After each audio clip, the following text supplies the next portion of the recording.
এখন শুনবেন সংবাদ শিরোনাম। প্রচলিত পদ্ধতির সংস্কার চাইলেও গণভোট সম্পর্কে জানে না বেশিরভাগ মানুষ। বিশ্লেষকরা বলছেন পরিষ্কার ধারণা তৈরির দায়িত্ব সরকার ও রাজনৈতিক দলের। সাগরে মাছ ধরতে গিয়ে ভারতে আটক 29 জেলের বাড়ি মহেশখালী। উদ্বিগ্ন পরিবারের দিন কাটছে অনাহারে অর্থাহারে। দ্রুত ফিরিয়ে আনার আশ্বাস প্রশাসনের। কেবল বদলিতেই দুর্নীতি থেকে দায় মুক্তি পেলেন ময়মনসিংহ জেলা পরিষদের প্রধান নির্বাহী কর্মকর্তা কবির হোসেন। সিন্ডিকেট ভাঙতে কঠোর ব্যবস্থার তাগিদ।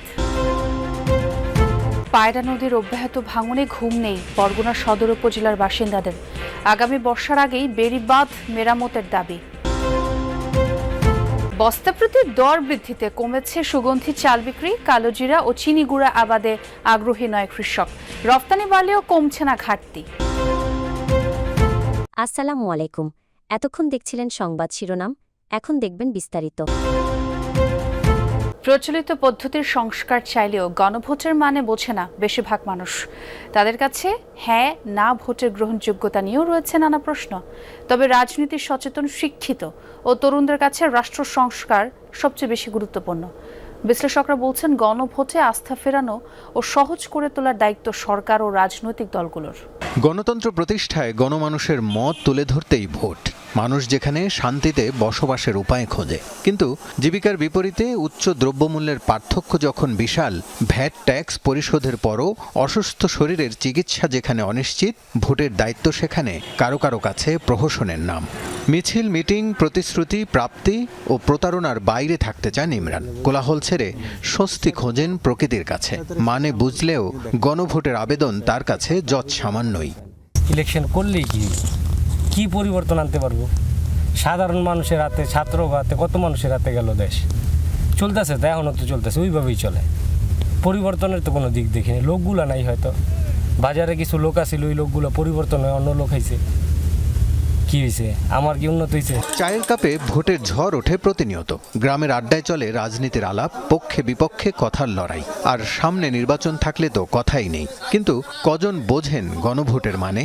গণভোটে 4টি প্রশ্ন রাখা হবে: তত্ত্বাবধায়ক সরকার গঠন, উচ্চকক্ষে পিআর, বিরোধী দল থেকে ডেপুটি স্পিকার ও জুলাই সনদে ঐকমত্যের সুপারিশ বাস্তবায়নের পক্ষে বিপক্ষে হ্যাঁ না ভোট দিবে জনগণ। সে আলোকে বাস্তবায়িত হবে বহুল প্রত্যাশিত রাষ্ট্র সংস্কার।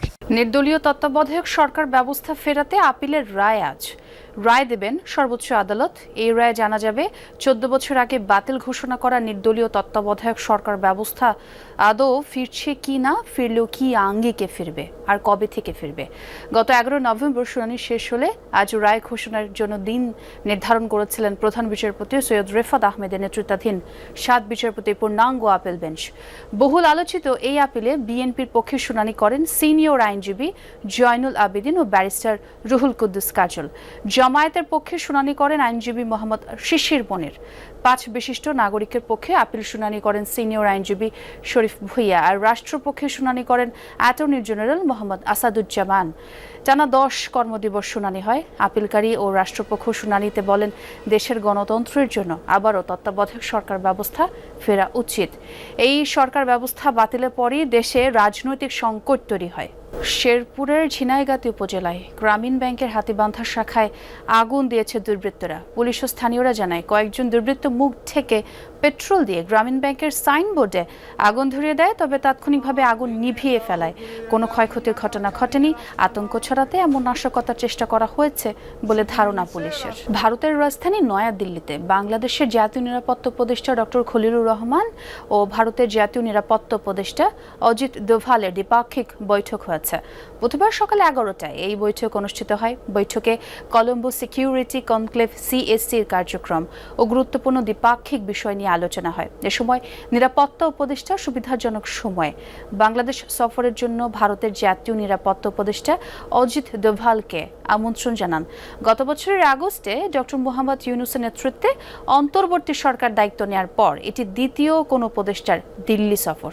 এর আগে এই বছরের ফেব্রুয়ারিতে ইন্ডিয়া এনার্জি উইকে অংশ নিতে জ্বালানি উপদেষ্টা মোহাম্মদ ফাউজুল কবির খান ভারত সফর করেছিলেন। সাগরে মাছ ধরতে গিয়ে ভারতে আটক 29 মাছি মাল্লার সবার বাড়ি কক্সবাজারের মহেশখালী। বেশিরভাগই পরিবারের একমাত্র উপার্জনক্ষম ব্যক্তি। তাদের নিয়ে উদ্বেগ উৎকণ্ঠায় স্বজনরা দিন কাটছে অনাহারে অর্ধাহারে। মন্ত্রণালয়ের সাথে সমন্বয়ের মাধ্যমে তাদের দ্রুতই ফিরিয়ে আনার আশ্বাস দিয়েছে জেলা প্রশাসন। মাছ ধরতে গিয়ে ভারতে আটক 29 জেলে মাঝি মাল্লার সবার বাড়ি কক্সবাজারের মহেশখালী। এরই একজন জসিমউদ্দিন, তার 6 সন্তান, পরিবারের একমাত্র উপার্জনক্ষম ব্যক্তি। একই চিত্র জাহাঙ্গীর মাঝি, আবু বক্কর, পারভেজ এবং আবু সৈয়দের পরিবারেও। নুন আনতে পান্তা ফুরোয় অবস্থা। একটি জেলার প্রধান নির্বাহী কর্মকর্তার দায়িত্বে থেকে কত রকমের দুর্নীতি, অনিয়ম করা সম্ভব? প্রায় সব ধরনের অভিযোগই আছে ময়মনসিংহের কবির হোসেন সর্দারের বিরুদ্ধে। সাজা হিসেবে বদলি হয়েছেন নেত্রকোনায়। এরকম সাজা বা নিজেকে দায় মুক্ত করার ঘটনা তার ক্ষেত্রে আগেও ঘটেছে। বারবার দুর্নীতি অনিয়মের অভিযোগের মুখে নিজেকে নতুন করে হাজির করেছেন, বদলি বা দায়িত্ব বদল করে। বিশ্লেষকের মতে শুধু বদলি নয়, দরকার আইনের কঠোর প্রয়োগ।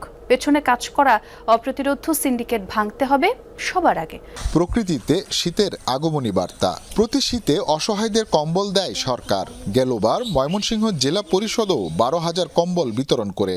তথ্য অধিকার আইনে পাওয়া নথিগুলো ঘেঁটে দেখতে চাই বাস্তব চিত্র। মোট 24টি মাদ্রাসায় দেয়া হয়েছে কম্বল। তারই একটি গৌরীপুরের হাসানপুর উত্তরপাড়া হাফিজিয়া মাদ্রাসা, যারা পেয়েছেন 500 কম্বল। মুহতামিম হুমায়ুন কবিরও প্রথমে সেটাই দাবি করলেন, পরে বেরিয়ে আসলো সঠিক সংখ্যা। দেশে সুগন্ধি চালের দাম নিয়ে অনেক বিভ্রান্তি। একে তো গত কয়েক মাসে বস্তাপ্রতি দর বেড়ে গেছে, তার উপর খোলা ও প্যাকেট চালের দামে বিস্তর ফারাক। আগের চেয়ে কমে গেছে বেচা কেনাও। পাইকাররা জানালেন, ভালো দাম না পাওয়ায় কালো জিরা আর চিনি গুঁড়া চাল আবাদে আগ্রহ কম। সুগন্ধি চালের রফতানি নিয়েও খুশি নয় কোনো পক্ষ। ঢাকাকে ইদানিং বিরিয়ানির রাজধানী বললে ভুল হবে না। অলিগলিতে চোখে পড়ে একাধিক দোকান। সকালে এসব দোকানে হারিয়ে আসতেই সুগন্ধে মাতোয়ারা হয় চারপাশ। দুপুর থেকে কাচ্চি, চিকেন বিরিয়ানি আর তেহারি কিনতে ভিড় বাড়ে রসনা বিলাসীদের। কিন্তু ইদানিং সেই আগ্রহে যেন ভাটা পড়েছে, কারণ এসব দোকানে খাবারের দাম হঠাৎ বেড়ে গেছে। চাউলের দাম অনেক বেড়ে গেছে, যার জন্য আমরা তো কাস্টমারের কাছে বাড়াইতে পারি না। আমাদের ব্যবসার অবস্থা বেশি একটা ভালো না। বিপত্তি আরও আছে। খোলা আর প্যাকেট চালের দরে বিশাল ফারাক। প্রথমটা কম বেশি 120 টাকা দরে মিললেও মোরকের চালের কেজি ব্র্যান্ড ভেদে গিয়ে দাঁড়াচ্ছে প্রায় 150 টাকায়, যা বিক্রি হয় মূলত 1, 2 বা 5 কেজির প্যাকেটে। অভিযোগ আছে, বাজার থেকে সাধারণ পোলাও চাল কিনে নিজেরাই প্যাকেটজাত করে কর্পোরেট বেনিয়ারা। কিন্তু এই অভিযোগ কি সঠিক? পায়রা নদীর অব্যাহত ভাঙনে দিশেহারা উপকূলীয় বরগুনা নদী পাড়ের বাসিন্দারা। এর মধ্যে বিভিন্ন স্থান থেকে বিলীন হয়েছে বেড়ি বাঁধ। ঝুঁকিপূর্ণ আরও 8 থেকে 10টি পয়েন্ট। নদী ভাঙন রোধে সরকার দ্রুত পদক্ষেপ না নিলে সর্বস্ব হারানোর আশঙ্কা বাসিন্দাদের। অগ্রাণের পায়রা নদী এখন অনেকটাই শান্ত। বর্ষার থই থই পানি কমে এসেছে। আগ্রাসী ঢেউ আর আছড়ে পড়ছে না পারে। ভাঙনও থেমে গেছে, তবে পাড়ের বাসিন্দাদের আতঙ্ক কাটেনি।